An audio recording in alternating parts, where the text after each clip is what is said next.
My mom used to ask me to hug her so that she could measure her waist within the confines of my limbs, trying to fit neat there in the circumference of my arms, hands clasped, fingers interlocked. If they couldn't find one another in the small of her back if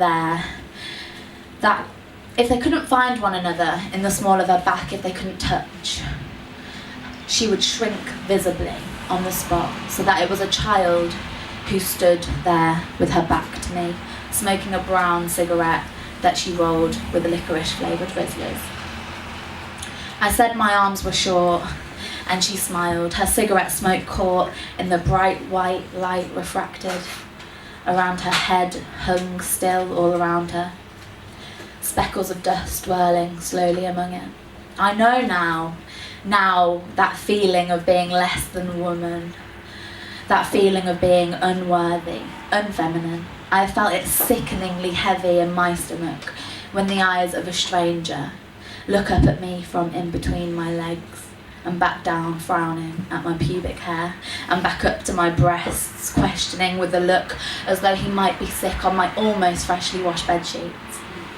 I pull at the quilt trying to cover a heart-shaped blood stain, which he hasn't seen yet. I thought it was quite cool how it had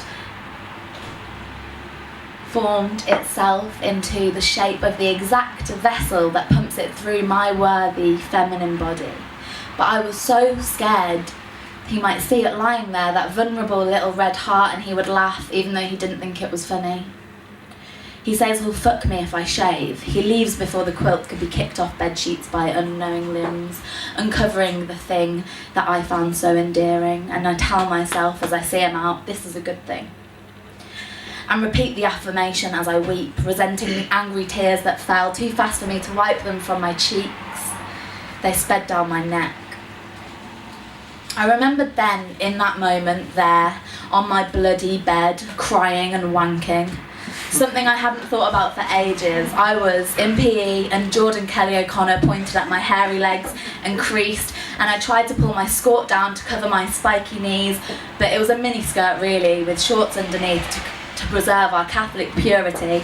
At home that night I lit candles and ran a bath and sat, a bit sad and a bit fat, and thought, Jordan Kelly O'Connor, you twat, and got a bright yellow Bic razor from my dad's multi-pack, so relaxed, until I shaved an inch of skin clean off my left leg. I screamed for my mom and she came running in. I covered my small boobs and refused to lift my arms so that she could lift me out of the bloodbath I'd been sat crying in. Get a grip, she said, and prized my arms from my chest and pulled me out the bath, sat me in her lap and asked, what the fuck? I told her what happened and she held me. Me sat on her sat on the toilet. Her arms wrapped in an infinite circle around my entire curled up body. Both of us soaking with red bath water. You don't need to shave, she says. You know I don't. Yeah, but you're ginger, you can't even see it. Yeah, but hairy girls are cool, she said. One day you'll believe me. And as I lay alone in my bed, fiercely proud of myself for refusing to fit, neat, plucked, tucked, gift-wrapped for your ease within the boundaries of a child's arm span, I quietly promised myself that I would never ask my daughter to measure my immeasurable womanliness in her arms.